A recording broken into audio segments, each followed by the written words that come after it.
1 পাউন্ডের chocolate cake, birthday cake ঘরে যে কেউ বানিয়ে নিতে পারবে এই রেসিপিতে, একদম 100% মেজারমেন্টে। চলুন, প্রথমেই আমি 1/3 কাপ নিয়েছি ময়দা, 1 টেবিল চামচ কোকো পাউডার, 1 টেবিল চামচ গুঁড়া দুধ, বেকিং সোডা দিয়ে দিলাম 4/1 ভাগ, বেকিং পাউডার দিয়ে দিলাম 4/1 ভাগ, লবণ দিয়ে দিলাম, দিয়ে ভালো করে চেলে রাখবো। এটা চেলে এক সাইডে রেখে দিব।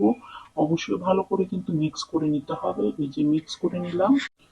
তারপরে এদিকে 2টা ডিম নিয়েছি, 1 পাউন্ডের জন্য 2টা ডিম যথেষ্ট। সাদা অংশটাকে আমি আলাদা করে নিয়েছি, এখন বিট করে নিলাম। ঠিক এই ধরনের যখন একটু ফর্মে করে আসবে, তখন দিয়ে দিব 1/4 কাপ চিনি। চিনিটা একেবারে দিবেন না, বারে বারে দিবেন। দিয়ে তারপরে কিন্তু এরকম করে যখন এরকম দেখবেন যে একদম একটু শক্ত শক্ত হয়ে আসছে, তখনই ডিমের কুসুমটা দিয়ে আরো কিছুক্ষণ বিট করবেন। 1 টেবিল চামচ দিয়ে দিবেন তেল। দেওয়ার পরে আবারও 30 সেকেন্ডের মতন বিট করে হয়ে যাবে। ঠিক এরকম ঝাঁকালেও যেন পড়ে না। তারপর মিশ্রণগুলো এখানে দিয়ে দিব। আর এটা খুব আলতো হাতে আস্তে আস্তে মিক্স করবেন, যেন ডিমের ফর্মটা কোনোভাবে যেন নষ্ট না হয়ে যায়, সেদিকে খেয়াল রাখতে হবে। এই মিশানোটা খুব একটু যত্ন সহকারে মিশাবেন। 6 ইঞ্চি মোল্ডের মধ্যে আমি চুলাতে এটা বেক করব। আর এটা একটা কাঠি দিয়ে যদি এভাবে করেন, ভিতরে যত বাবল থাকবে সবগুলো বের হয়ে যাবে। একটু ট্যাপ করে নেবেন। তারপর আমি চুলাতে 10 মিনিট ফ্রি হিট করতে দিয়েছি। তারপরে এখন বসিয়ে দিলাম। 15-20 মিনিটের মধ্যে কিন্তু এই কেকটা হয়ে যাবে। হয়ে গিয়েছে, এই যে দেখেন একদম সফট একটা স্পঞ্জ কেক হয়ে গেছে। এখন এটা আমি ঠান্ডা করে মোল্ড আউট করে নিলাম। এই যে দেখেন, আমি এখন এই কেকটাকে 3 স্লাইসে করে নিব। এতে করে কিন্তু খুব সহজেই খুব সুন্দর একটা বার্থডে কেক ঘরের মধ্যেই বানিয়ে নিতে পারবেন। এই যে আমি এভাবে করে কেটে নিব।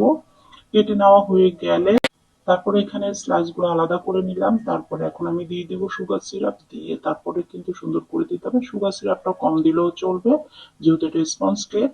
তারপরে এখানে আমি এখন ক্রিম দিয়ে দিব, চকলেট ক্রিম দিয়ে দিলাম। দিয়ে এখন ভালো করে এরকম ক্রিমটা লাগিয়ে নিব। তারপর এখানে উপরে দিয়ে দিব আমি চকলেট গানাশ। চকলেট গানাশটা দিলে কেকটা খেতে অনেক বেশি ভালো লাগে। এভাবে করে কিন্তু আপনারা ঘরে খুব সহজেই বানিয়ে নিতে পারেন।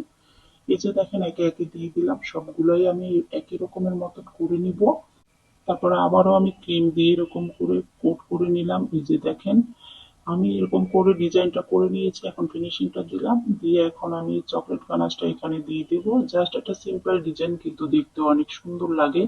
আপনারা এভাবে করে কিন্তু করে নিতে পারেন।